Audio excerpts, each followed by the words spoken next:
And then there's a small window. It's kind of like records. Right? Absolutely. Like, Yeah. and people, you equate like products. I don't think most folks understand how products truly work on how they get into outlets, but also that there's a window of performance. Absolutely. Right? It's just like a record. You know, when it goes on the air, it better it better respond. I mean, when it's like it goes, that when retail. you download, it better happen. And sometimes you don't want to go too fast. Yeah. You know, one thing, and I'll give your listeners and viewers a little tip. So one thing about Costco is they expect you to have results within 30 days, right?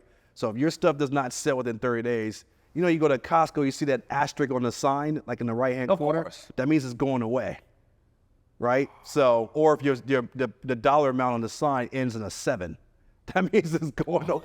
Yo, it's almost night. So you really got 30 days to prove yourself that you're worthy to stay in their supply chain, right? Got you. So Costco would do everything they can to really help you, be successful. So if you make something, let's say it's a food item, Costco everybody loves the demos, right? You walk into Costco, you literally get a whole meal just walking around. Right. So they encourage suppliers to do that as a way to get your stuff, because Costco has, thousands of traffic, like customer traffic coming through every day. So, but if you are not selling within, the 30 days, like they see you as a bust in some cases. Plus, the line is so long. Yeah, there's so many people. There's so many people working. Yeah. And it's, the beautiful thing about what happened with music to a degree, right? What side of the argument you're on is that the store became digital. So it's just fast now. But the problem is, as opposed to a Costco where it's brick and mortar, so when we need the space. So somebody's taking a space for somebody else.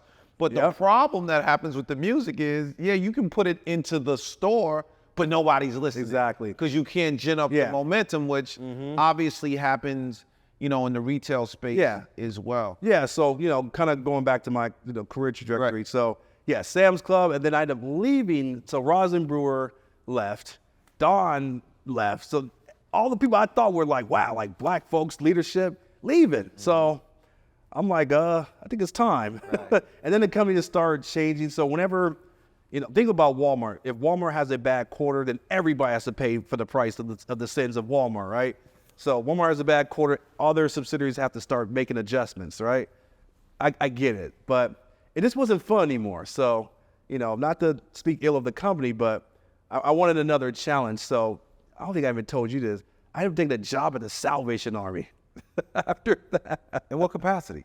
So, Salvation Army has their thrift stores. Right. So I oversaw all the thrift stores on the West Coast. So you really you really serious about production. Get out of here. Yeah, so I ended up doing that. And I felt like I wanted to do something that can cleanse my soul after working for Right. But, the thing about thrift retail is it's all donated. This entire couch we're sitting on can be donated, no cost to the thrift store, right? And then they sell it and make a profit.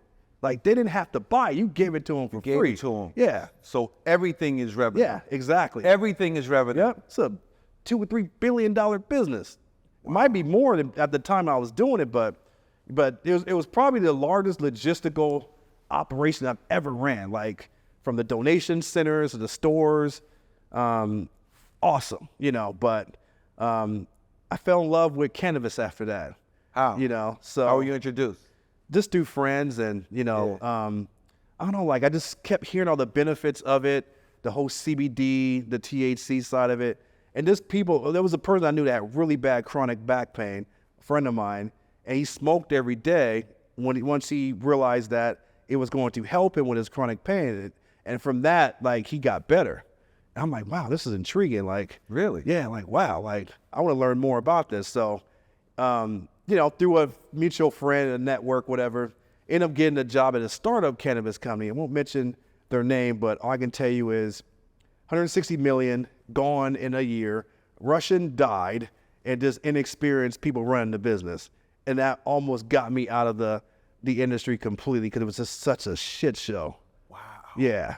I'm like, this is crazy. Like, so people came into this business and, from big companies like myself, and we had all the intentions of the world to make this successful, but I felt like the leadership and the Russian funding was not aligned with what we wanted to do. So kind of fast forward, and I ended up leaving, and then ended up going to another company to run retail operation. It was a juice beverage company.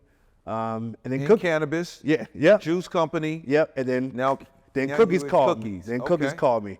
What was that like? So I was skeptical. I had this bad experience in cannabis. I'm like, oh, not another one. And literally that was my thought, like, oh, okay, what do you guys want? Right? And I'm like, and my best friend, he always just keeps it real. Like, dude, doesn't hurt to have a conversation with, absolutely. All you can do is just say no or yes, right? So I'm like, okay, cool, let me talk. So I ended up talking to, one of the leaders at the company and kind of went into it thinking the worst, right? And it was probably one of the best conversations I've had in a long time. Wow. Like, this person came from a management consulting firm who now over operations and marketing at Cookies. And I remember talking to her like, wow, like she's awesome. Like, okay, I want to talk to somebody else now. So now I'm fully engaged. And I'm like, everybody I spoke to, like, we're on top of it. I'm like, yes, I've heard of Cookies because I'm from the Bay Area. But everybody I spoke with during that process, I'm like, wow, you guys are on top of it. Like, I think I could do this. Like, and I remember just having conversations with pretty much everybody in leadership there, even people on the lower level, right? I just wanted to hear their take. And it was just a breath of fresh air. Like, number one is the company actually makes money. Then two, just the processes and the people that work. So for the novice, right? We only know what we know or what we see or what we think. Most people just think about cannabis. Yeah. And also just think that everyone that touches and deal with it, money is just flowing. Yeah. Which I would imagine now with the regulations, and it's a different business than from the people who were arrested for cannabis, right? Yeah. Which is part of where does it go? Right? So there were people who actually was doing the business when it was illegal. Yeah. Are there opportunities for those folks? Absolutely. Now, programs for those people? And if I'm seeing this, and I want to talk to you about it, meaning we're going to talk about this from an investor standpoint, because think about it. Black folks, we miss, we miss alcohol, we miss gambling, we miss, and we missed it. We weren't invited to the table. And we're the largest consumer of it, right? The largest of it. And now with cannabis, where are we in the curve of all of this, right? So I think you could probably shed a lot of light on those touch points, right? Yeah. To a degree. Yeah. And one thing that impressed me with Cookies, they do have, what we call a social equity program. So they do work with people that, were convicted of cannabis crimes. And there's people that just want to, get in and then help people that are minorities get licenses and work with those people and then work with them with our team to kind of get them educated on opening stores and just running the business. I know we have a person in our company that runs that program, and she's always doing the different events around still the social equity side of the business. And that was probably one of the best things that impressed me with the company, that they had sort of a focus and around for folks. Yeah, absolutely. And even like states now that legalize cannabis, like there's a bunch of them now, especially like in here in California, New Jersey, New York. Like they're really trying to help people that are in the social equity sort of category, black and brown and minority, to get the licenses first before the big multi-state operators come in and take over. So that's kind of tricky though. It is. It's kind of tricky, meaning, and I'm delving, I'm still top line with it, but there was like a window where the license opportunities exist. Yeah. And now they're starting to shrink. Yeah. Right? It's getting tighter. So here's the thing, like it's a business, right? Just because you get the license, you still need to have at least a couple $1 million to build out the store, build up your supply chain, train your employees, hire your employees, like marketing, branding.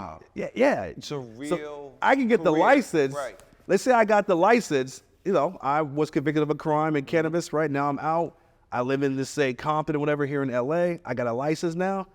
I don't have $500,000 to build out a store. I don't have, $50,000 to sign this lease and pay the monthly, so a lot of times So how does the funding work if people can't go to banks, right? they have to go to a private, angel investor. Gotcha. Yeah, So you need to know somebody with some bread. pretty much. Yeah. Once you get the license, now you got to go get on Yeah. your bike Yep. and find people with some money.